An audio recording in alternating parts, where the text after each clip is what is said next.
আমি কৌশিক আর তোমরা দেখছো কৌশিক বিশ্বাস ব্লগস। আজ আমি যাচ্ছি আমাদের এখানে সব থেকে বড় দুর্গাপূজার বিসর্জনের মেলায়। আমি রানীকে বার করতে থাকি, ততক্ষণে তোমরা চ্যানেলটি সাবস্ক্রাইব করে রাখো। আর হ্যাঁ, পুরো ভিডিওটা প্রথম থেকে শেষ পর্যন্ত অবশ্যই দেখবে। চলো ভিডিওটা শুরু করা যাক। আমি রানীকে নিয়ে বেরিয়ে পড়লাম মেলার উদ্দেশ্যে। আর এই যে রাস্তাটা তোমরা দেখছো, এটা কিন্তু তেঁতুলিয়া বসিরহাট রোড, আর মেলাটা হয় ঠিক তেঁতুলিয়া শ্মশানে। ব্যাস, মেলাতে ঢুকে পড়লাম। আমি এদিক ওদিক কোথায় কোন খাবারের দোকান বসেছে সেটা একটু পর্যবেক্ষণ করে নিলাম ভালো করে। মায়ের মূর্তিগুলো বিসর্জনের জন্য নদীর পাড়ে নিয়ে যাচ্ছে। পুজো আসবে আসবে এই আনন্দটাই বাঙালির কাছে অনেক বড়। পুজো চলে এলে কেমন তার থেকে বেশি তাড়াতাড়ি পুজোর দিনগুলো যেন শেষ হয়ে যায়, আবার একটা বছর দিন গোনার পালা। যাই হোক, মেলায় এসেছি কিন্তু কিছু খাবো না সেটা তো আর হয় না। আমি ঘুগনির দোকানে গিয়ে দাঁড়িয়ে দাঁড়িয়ে গরম গরম ঘুগনি খেয়ে নিলাম। ঘুগনি খেতে খেতে ভাবছি এরপরে আর কি খাওয়া যায়। তারপর একটা চপের দোকানে গেলাম, গিয়ে গরম গরম মচমচে ডিমের চপ খেয়ে নিলাম।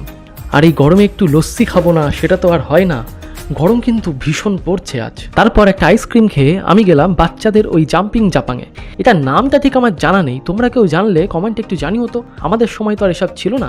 যাই হোক, আমি কাকুকে গিয়ে বললাম বড়রা কি উঠতে পারে? তা বললো কোন বড়? আমি বললাম এই আমি। আমার পা থেকে মাথা পর্যন্ত আগা পাঁচতলা দেখে বলল 200 টাকা লাগবে। আমি শুনে চলে এলাম, অত টাকা দিয়ে লাফালাফি করতে পারবো না, আর যাই করি না কেন। তারপর একটা পান খেয়ে জিলিপি কিনবো বলে গিয়ে দেখলাম জিলিপির ডেকে রং দেওয়া। বুঝলাম এই জিলিপিতে রং আছে, তোমরাও কিন্তু এই রং দেওয়া জিলিপি খেও না কখন। তারপর বাড়ি ফেরার পথে দেখলাম মায়ের আর একটা মূর্তি বিসর্জনের জন্য বেরিয়ে পড়েছে। ওহ, মানুষের কি আনন্দ, কি উল্লাস, কি নাচানাচি। ওই রং করা জিলিপি আমি কিনিনি, তাই তেঁতুলিয়া বাস স্ট্যান্ডে এসে একটি মিষ্টির দোকান থেকেই কিছু মিষ্টি কিনে নিলাম। এবার বাড়ির পথে এগোচ্ছি। যাই হোক, আমাদের মেলাটা তোমাদের কেমন লাগলো একটু জানিও।